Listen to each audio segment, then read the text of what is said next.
Some of the most basic truths of our Christian Catholic faith are that the Lord, God, loves us, He desires a relationship with us, and He has a plan for our lives.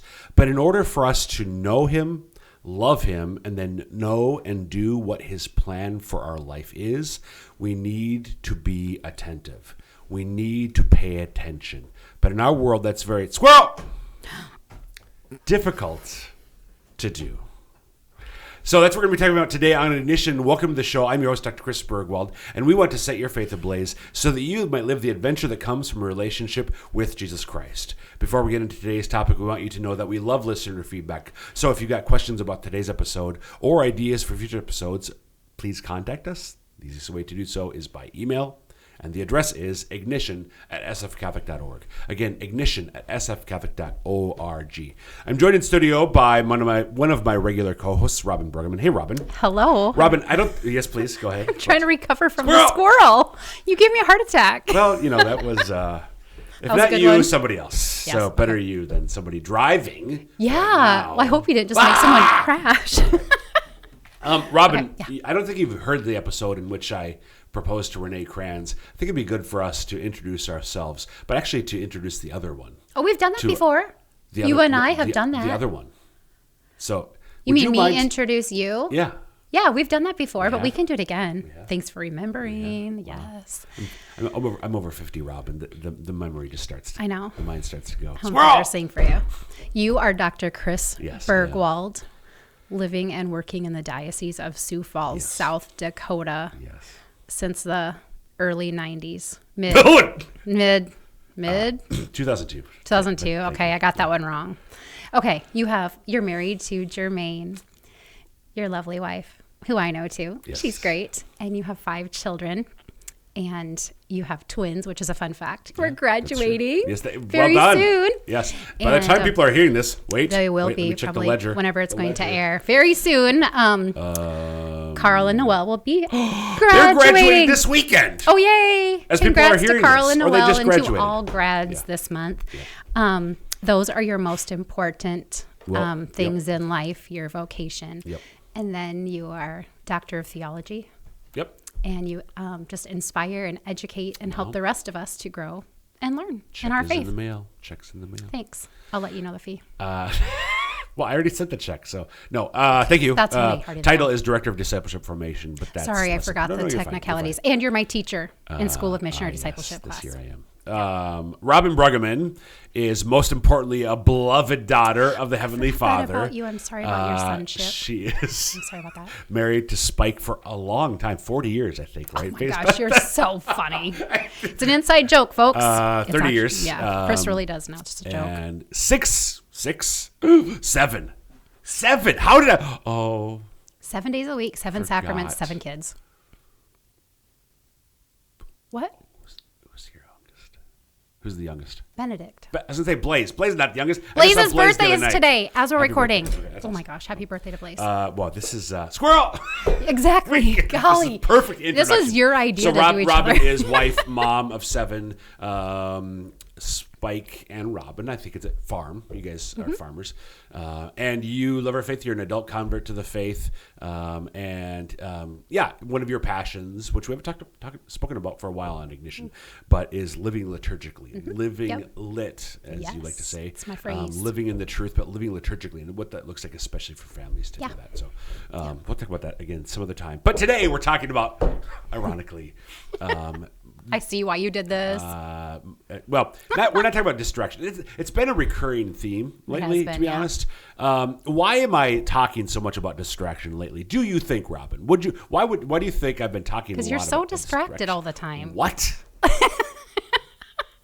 I don't know You're what you're easily talking about. distracted. I have no idea what you mean. I never have that happen. But I'm just kidding. So we were talking recently. You and I were talking about. The reason why I think this is important is actually for how I opened the show. In order for us to really, not just to come to know, but to deepen. Because I think, listen, if you're listening or watching, you're any people who are listening, watching, Robyn, they're everywhere on the spectrum, right? Yeah. But I do think it's especially true for those who have been walking with the Lord for a while, that we can get to a point where we get comfortable or even complacent where we're at. For sure. And we're always invited by Him to come to know Him more deeply, to deepen our relationship with Him. But to do that requires that we increasingly be attentive. Be attentive to Him. And we do that in personal prayer, but throughout our days. The Lord is present to me. So first of all, I'm called to be attentive to you just as a human person, as my sister in Christ, as a friend, Robyn Bruggeman. But that and the fact that the Lord is also revealing Himself to me through you. So for the sake of loving my neighbor and loving my Lord, I have to pay attention, certainly to the people in front of me, but also to the circumstances of my life. The Lord's present to us in every face and every circumstance we encounter. But if I'm not paying attention, if I'm distracted all the time, I can't grow my relationship with Him. And it's also difficult for me to know what His purpose what my purpose is, what His purpose for me in my life is, if I'm not paying attention. Now, the specific way that we're coming to talk about the angle we're going to take today is you and I were talking last week, because I thought you thought we recorded. Well, we were supposed to record last week, but I did put it on my calendar, and it still bugs me that I didn't do that. It's so okay, because it's so uncharacteristic but of you. Because you can still, I remember exactly. That's so why. That's why I'm like, it's not a big deal. Like if you do this all the time, I'd be like, okay, Chris, I think we need to look into this. But yeah. Anyways, back to how we got here. Yeah. So we're talking about it, and But it's sticking with you. It's bothering you. I said something that you. Well, I don't remember why I made this distinction between, because I think you said, "Oh yeah."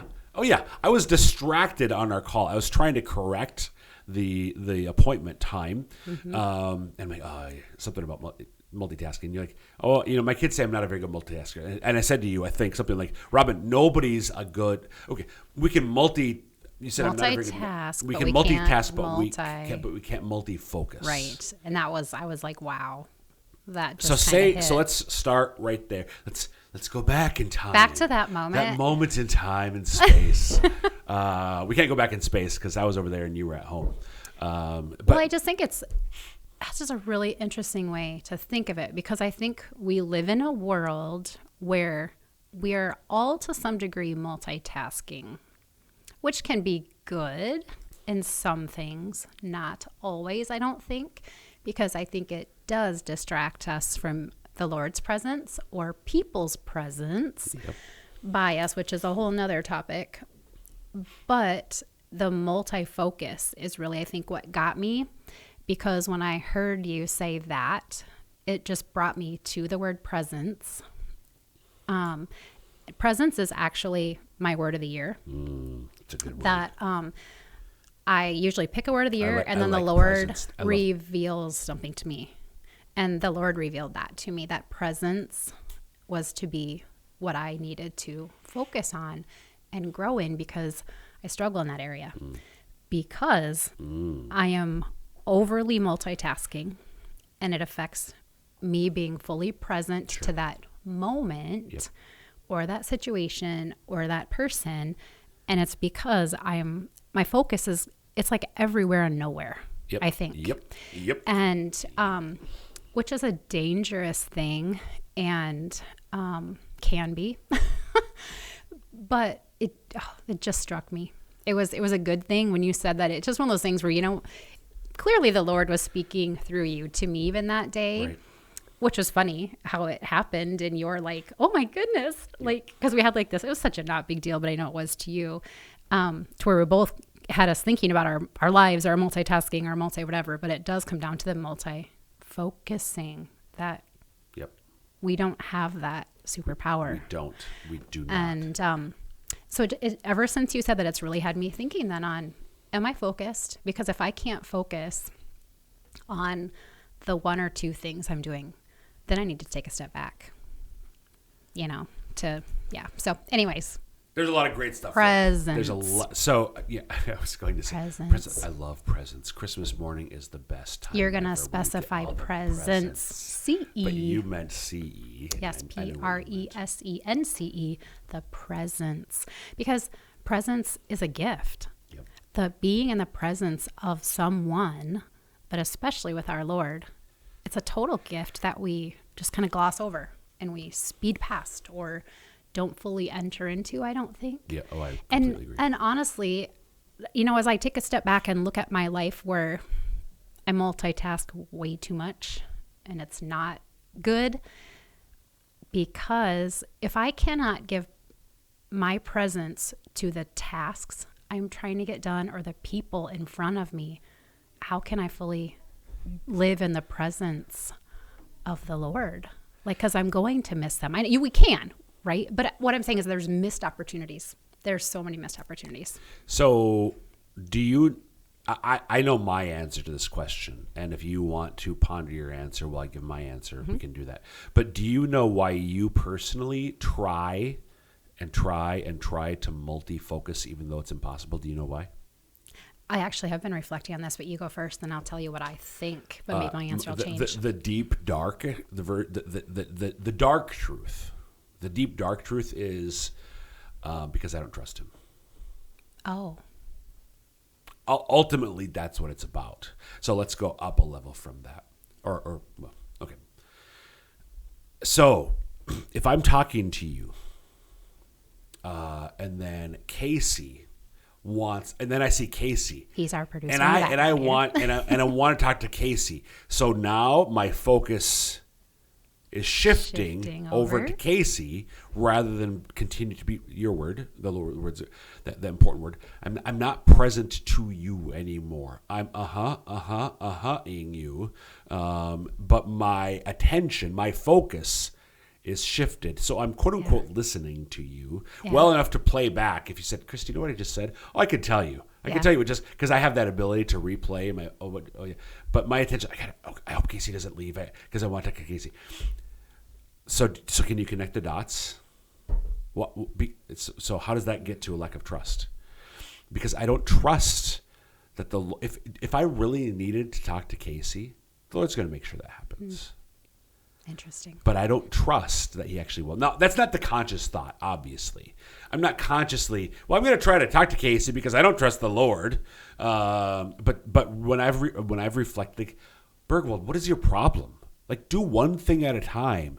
Stop. My thing is patience. So these two things for me go together. Patience and presence and patience are two of the things, the gifts of the Holy Spirit that I pray for every day. That I fail to be with my wife, with my kids. My dad's bringing a call after he listens to this because Dad oftentimes listens. Dad, well, we do this to each other. For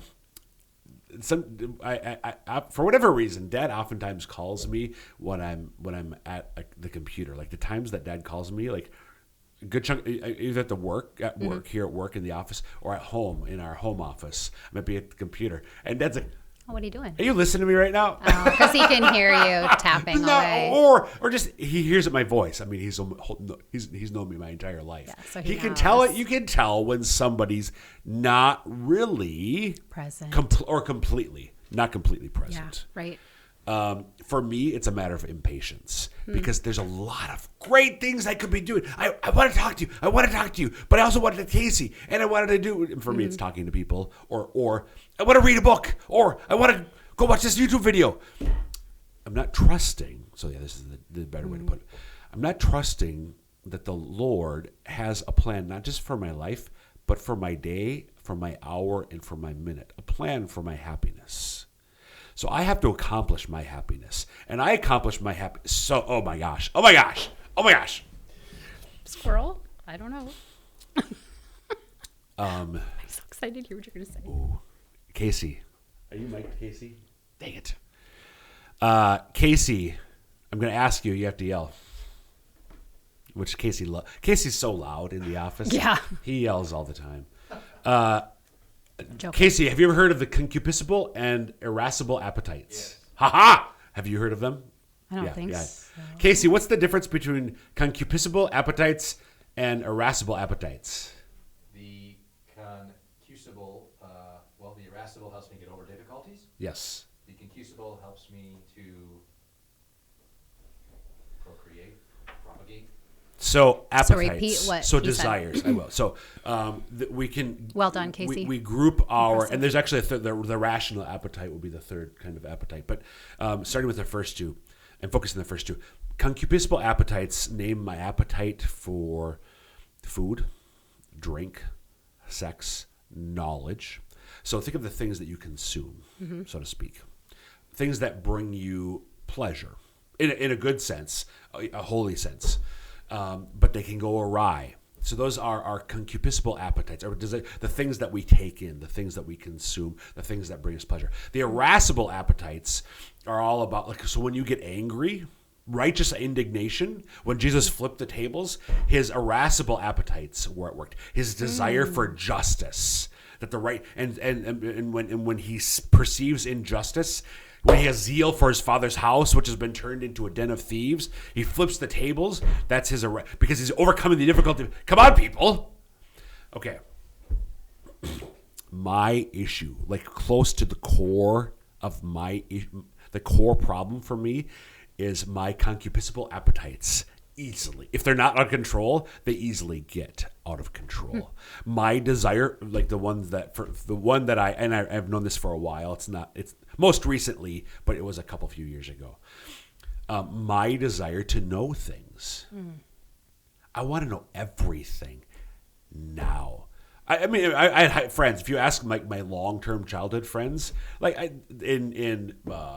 certainly about junior high, stop being such a know-it-all. Like I wanted to know everything. That's a vice. It's called vain curiosity.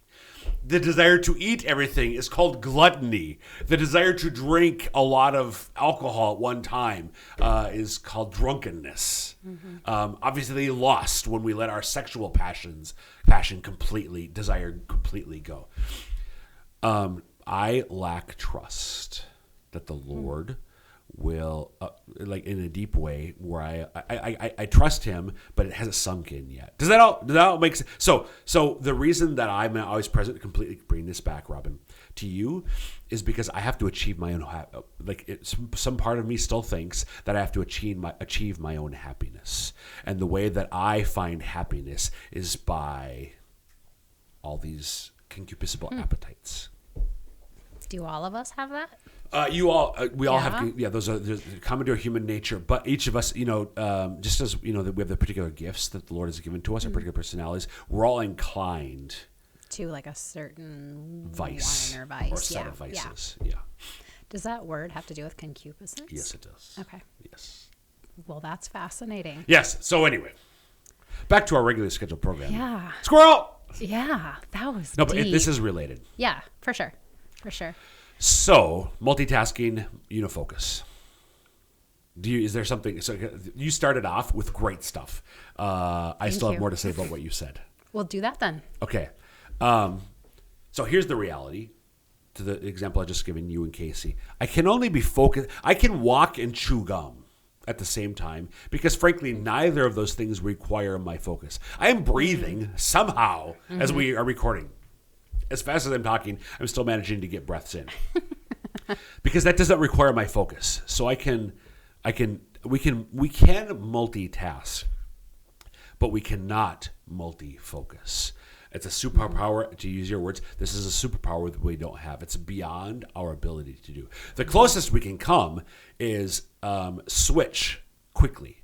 I can be focused on you and Casey. Oh, yeah. And you and Casey. And you and Casey. But like when you go like that, what happens? It drives, if not the other people, crazy. At least you. You get dizzy, so to speak, literally, if I'm trying to do that. The other thing, this is a reality which we know now. There's a term for it. Attention residue. So this is how you experience attention residue. How many of us? If you're doing something and you're in the zone. So what's something that Robyn Bruggeman does that really gets her in the zone? Like what's an example for you? For me, it's probably like reading would be an easy example for a lot of people, but it can be all sorts of things. So I'm curious what yours might be. I guess the thing that comes to mind is just when I'm in the liturgical, like the lit ministry stuff. Okay. Where I can just like... When you're like working on a specific project with Living Lit Ministry, you're in the zone, you're focused, and then one of the kids comes, "Hey, mommy," and you get your attention is pulled away, right? So your focus moves from the Living Lit project task at hand to one of your 7 kids, and you answer the question or whatever, and then you go back. It takes, we experience this, right? It takes time to get back to the same level of, the same depth, the same zone that we were at before one of the kids pulled our attention away. So there's attention residue still. So part of your mind, even though as you're coming back to the project, the task that you're working on, part of your attention, it's sort of like a rubber band. It's still over here, and it's taking time to get all the way back here. Yeah. So I can try. I can try to switch back and forth, but because of attention residue, I'm never going to be fully present to anything because my attention is constantly being, pulled from one thing to the other, and I don't never give it time to sort of. Like right now, the lava lamps. Is the image that's coming to my mind. Like it's always bouncing back, and we never get a time to congeal on the thing at hand. So what's the answer? Oh, well. I mean, I didn't know that there was a word for the residue. It's like attention residue. Yeah. So how do we fix that? Why do we need to fix it again? Well, because what's wrong with that? Because we're focusing on other things and not God or what He's. But we could be. I don't know. What's wrong with trying to multifocus? Well, we're not meant to multifocus, are we? We can multitask, but are we meant to? I don't know. It's beyond our control. But I think your word of the year. I think just to read because we can't be present. Because we can't be present. Because we're just living in the residue otherwise. Yes, that's perfect. We're slipping around and they're just like, we're sliding all over our attention. We're losing that time in there, really. Yep. Because our time would be better spent at the task at hand. However, we can't always. Because like the example you gave, where if I'm working on ministry stuff and the kids come in, those are two important things, but a little bit different. Control, right. Okay, because I didn't choose that. You didn't choose that. Yeah. And so the right thing in that case is to go to, okay, my vocation first comes as mother before ministry. So I'm going to tend to the child. Yep. Then I'll come back. Yep. But if we're doing that in everything in life, then we're... Right. So let's use your example. So you're working on a project or a task for... Living Lit, and you're working away and you're in the zone. And I'm going to check my email. Yeah, that's true. There we go. Because that's a choice I made. That's a choice. That's where the difference comes in. Yep. When we are choosing. I think I'm just going to go to this Instagram account and see what this great person has to say. Yeah. There we go. Nothing inherently, intrinsically wrong with Instagram. It's not intrinsically evil. But when I allow it... my email, social media, whatever it can be, to be a distraction. Things. When I allow it to be a distraction and pull me away from what I'm supposed to be doing, this is when we get into problems. So again, we have a few more minutes, but to sort of recap where this circuitous journey we've been on for the last 20 plus minutes. We can't multifocus. We can multitask, but we can't multifocus. And when we try to multifocus, it gets into all sorts of problems. But I want to go back to, because this is another thing you and I talked about before recording, why we try to do that nonetheless. I think for me, I do really think it's a deep down, it's a lack of trust that the Lord desires my happiness. But I'm just giving you a lot of time for your own. It's okay, because mine isn't nearly as good of an answer, I don't think, because I was thinking about this and why I do that, why I multitask and multifocus. And I think it's because I feel like I need to use my time more wisely. So I think I need to evaluate what is worth the time I'm giving Yes. whatever task because I have this guilt. A quick example is on our Tuesday night Zooms Yes. in missionary class, discipleship. Yep. we have a half an hour where we're listening to you or one of your co-hosts talk, answer questions. We're live, and then we go into a small group. Small, quick confession. I paint my nails if I'm going to during that time. Wait, and so last night, so I'm paying attention. I'm going to get this real quick. So I don't paint my nails a lot, but if I do, I'm going to have to be doing something else at the same time because I'm not just going to sit and do that. I'm not going to just sit still. And so the reason I say this is because it's kind of this, like, I think when I was thinking, okay, well, if I'm going to sit down, I feel like I have to be doing something else because I can't just be. And so I think there's an my underlying problem is in that, if that makes sense. Yep. Because I'm like, okay, well, I would never do my nails. I would never just stop my day. Yep. But I'm like, okay, well, I'm sitting in this Zoom. I'm sitting in one place and I'm paying attention. I'm looking up and I'm looking down. I'm looking up, looking down. So I think it's this, like, I just can't just be and not be doing something busy because I think then I feel like I'm not using my time wisely. Does that make sense? Yes. So I think that's where my root comes from. So I'm not sure the name and of it. I don't think there's necessarily, up until the last clause that you said, there was nothing necessarily wrong with that. Do you remember the last thing that you just said was, we can't rewind the tape. That I wasn't using my time wisely. But I am because I'm in School of Missionary Discipleship. So it's good stuff. So I'm feeding my faith, my soul, my mind, everything. This is so good. But it's like I just can't sit still. Like I feel like I need to be doing something busy. Because I would say, I mean, in your defense, I mean, for me it might be different. I feel really bad. This is a weird. It's a weird comparison. I know. I would imagine that you're able to do that without too much focus. True. You're still. I feel really guilty. To me, that's akin. I told you I did that. I think that's akin to watching SMD while you're chewing gum. To be honest. Oh, okay. But honestly, I do that with everything though. But see, that's where my problem thing is. Yes, if I've got to use my time more wisely. Okay, but again, is what I'm asked, is what the Lord's inviting me to do right now something that requires my full attention? Maybe not.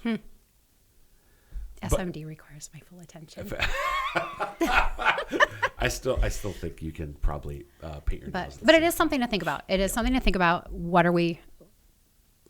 Where is our presence lying, and how are we staying focused on that? And here's a quick one: are we being a tourist or a pilgrim? Oh, you dropped that with 10 seconds left in the episode. Think about it. Maybe I'll talk later. Are you being a tourist or a pilgrim? We might have to talk about that another time, Robyn. Yeah. Thanks, Robyn. Mm-hmm. And folks, that will wrap up this episode. Again, you can email us ignition@sfcatholic.org with any questions about today's episode or ideas for future episodes. Until next time, may God bless you.